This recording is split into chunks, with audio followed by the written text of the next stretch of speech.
कथन।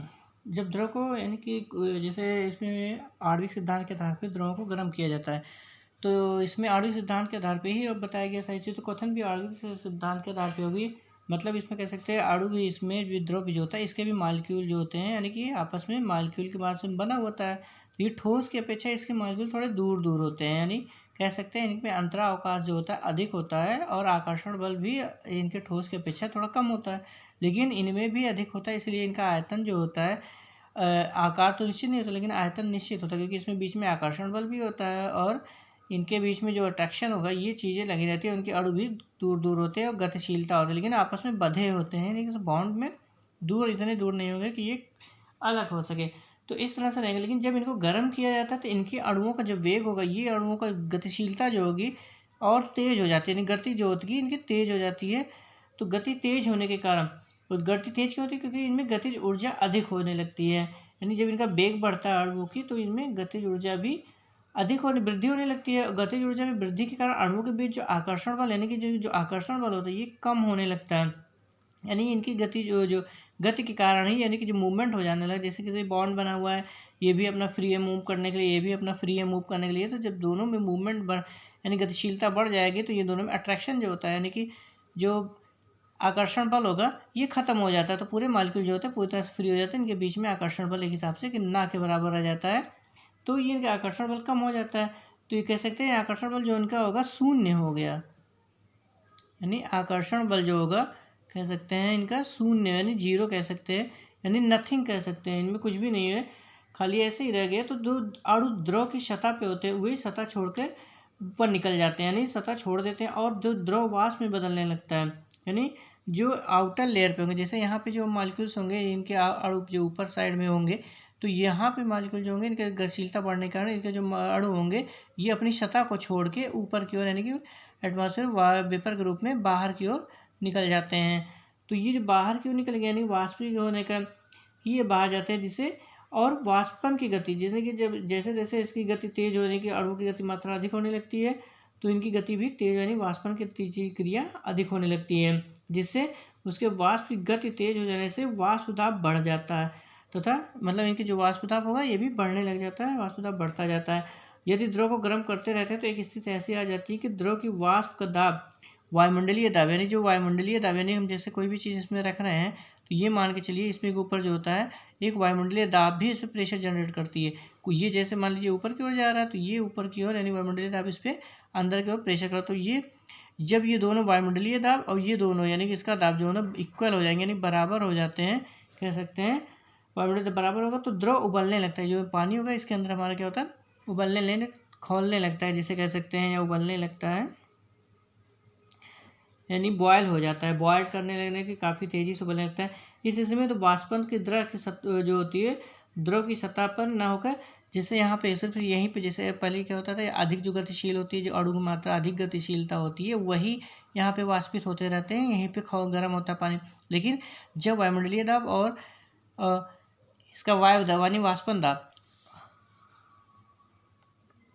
वाष्प दाब, ये दोनों क्या हो जाते हैं, वायुमंडलीय दाब के बराबर हो जाते हैं।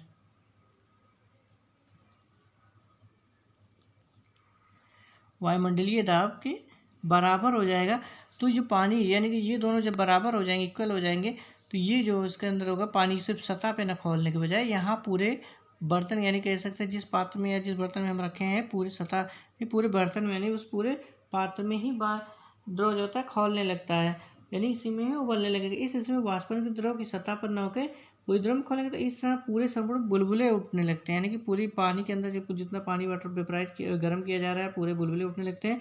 इसमें एक प्रकार की आवाज़ भी आने लगती है सनसनाहट की, इससे पता चलता है कि ये पानी खोलने लगता है और पूरे पानी में उथल पुथल होने लगती, उबाल देते हैं, जैसे बुलबुले बनते हैं काफ़ी तेज़ी से ऊपर के आते हैं, फिर नीचे पूरे फट जाते हैं। तो इसी क्रिया को क्या कहा जाता है, कथन।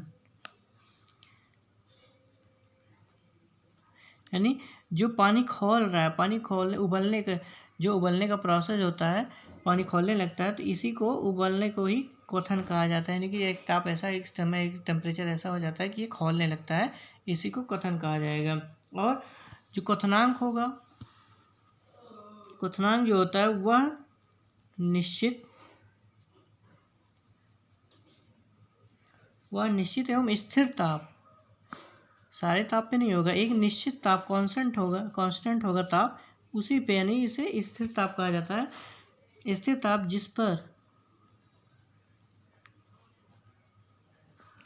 जिस पर किसी द्रव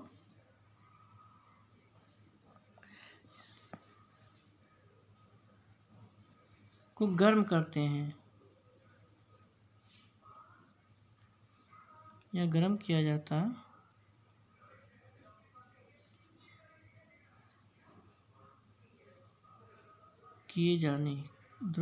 गर्म किए जाने पर द्रव अवस्था से गैस यानी द्रव अवस्था से गैस अवस्था में बदल जाता है।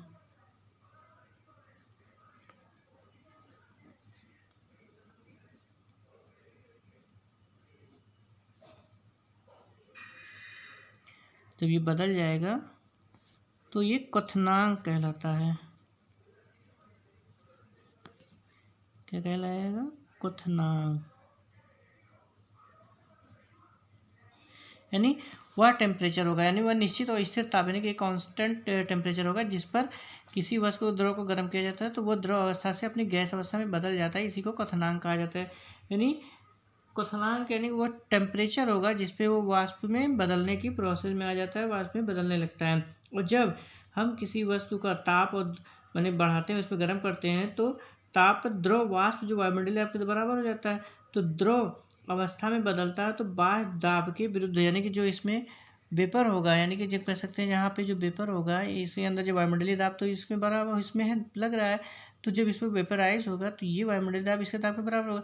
तो जो इस अणु को यानी इस अणु में मान लीजिए जो जितनी गतिज ऊर्जा होगी इसकी, ये गतिज ऊर्जा इसको क्या तो मतलब जो एनर्जी दी जाएगी ये गतिज ऊर्जा इसमें एक तो इसको भाप बनने में यूज किया जाएगा, दूसरा ये जो होगा वायुमंडलीय दाब के विरुद्ध कार्य करने में यानी उसके विरोध में भी करेगा, क्योंकि जो कोई भी वो चीज़ होगी ऊपर की ओर जाएगा तो वायुमंडलीय दाब इसके ऊपर प्रेशर डालेगा, तो इसको यानी कि अपने क्षेत्र को छोड़ने के लिए मजबूर मना करेगा, यानी कि कह सकते हैं इसको बाहर नहीं जाने देगा। तो इस क्षेत्र को दबाव को इस वायुमंडलीय दाब को भी इसके विरुद्ध काम करेगा कि इस वायुमंडलीय दाब को तोड़ के ये ऊपर की ओर भाप बन के यानी वेपराइज होके या गैस बन के निकल जाएगा। तो ये जो एनर्जी इसको दी जाएगी मालिक्यूल्स को, तो इनमें दो जगह काम करना पड़ेगा, एक वाष्प बदलने में चेंज को करना पड़ेगा अपने आप को, और दूसरा वायुमंडलीय दाब के विरुद्ध कार्य करने में भी उसका उपयोग करेगा। यानी उस ऊर्जा का उपयोग दो जगहों में उपयोग किया जाएगा, यानी जो वाष्प वेपराइज होने के लिए और वायुमंडलीय दाब के विरुद्ध कार्य करने में भी इसमें करेगा, जो बाह्य दाब इसके ऊपर लग रहा है इस तरह से। तो इसीलिए इसमें जो द्रव का होता है, द्रव का ताप जो होगा वो बढ़ने नहीं पाता, यानी कि जिस बर्तन में हम टेम्परेचर पर रखे हैं ये होना के हिसाब से सब उबलने लगता है, टेम्परेचर बढ़ जाना चाहिए, लेकिन इस द्रव का ताप जो होगा बढ़ने नहीं पाता, यानी अधिक नहीं होता है, एक निश्चित स्थान पर रुका रह जाता है, एक निश्चित टेम्परेचर होके उसी पर रुक जाता है, यानी बहुत बढ़ने नहीं पाता है। तो ये क्वथनांक होती है कि वह टेम्परेचर जिसपे मतलब उबलने लगता है वो क्वथनांक कहलाता है, और जो पानी उबलने लगता है उसी को क्वथन कहा जाता है, और जो एनर्जी दी जाती है उसको वह वेपर बनने में और वायुमंडलीय दाब बनने में दोनों अवस्थाओं में उसको उपयोग करना पड़ता है। नेक्स्ट इसमें है ऊर्ध्वपातन। ऊर्ध्वपातन क्या होता है? जो इसमें है ऊर्ध्वपातन, इसमें कुछ ठोस पदार्थ जो गर्म किए जाते हैं, कुछ ठोस जो होते हैं उसको गर्म किया जाएगा, जब वेपर उसमें बनेगा तो भाप करेगा तो ये द्रव अवस्था में ना होकर सीधे गैस अवस्था में परिवर्तित हो जाती है, यानी ठोस से सीधा गैस में चली जाती है, और गैस से अगर इसको ठंडा करेंगे तो ये वापस ठोस में ही आएगा, बीच वाली अवस्था द्रव वाली अवस्था में यानी कह सकते हैं ये इसमें नहीं होगा। तो ऐसी वस्तुओं को ऊर्ध्वपातन कहा जाता है। मतलब जो होगा ये सीधे उसमें जाएगा, तो ऐसे पदार्थ जो होंगे, जो पदार्थ होगा इस तरह के वो ऊर्ध्वपातज कहलाते हैं।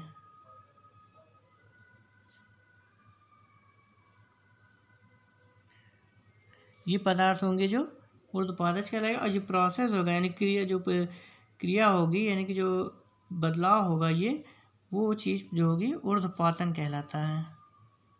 प्रोसेस जो होगा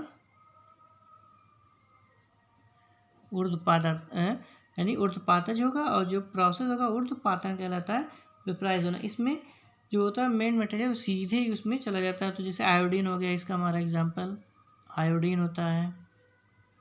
नौशादर, जैसे अमोनिया, नौशादर अमोनिया है।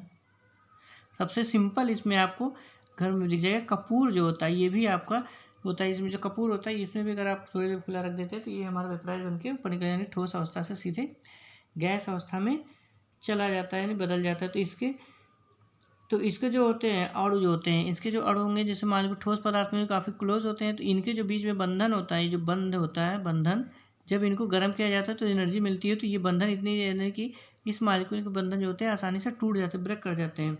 इसको तोड़ के ये अणु जो होते हैं काफ़ी दूर निकल जाने दूर दूर हो जाते हैं, यानी कि इनके बीच में आकर्षण बल जो होता है कम हो जाता है, पूरी तरह से स्वतंत्र हो जाते हैं, आकर्षण बल 0 हो जाता है। और जब इनको गर्म किया जाएगा, यानी कि जब इसमें ठंडा कर दिया जाए, यानी कि इसको रोक लिया जाए वेपर को, तो इसमें जो मालिक्यूल जो होते हैं इनकी एनर्जी जो होती है इतनी तेज़ी से कम होती है कि खट से, यानी इतनी तेज़ी से झटके से गिरती है कि काफ़ी कम हो जाता है। न्यूनतम यानी द्रव अवस्था में ना आने के बजाय सीधे ठोस अवस्था में आ जाते हैं, इस कंडीशन में वापस आ जाते हैं।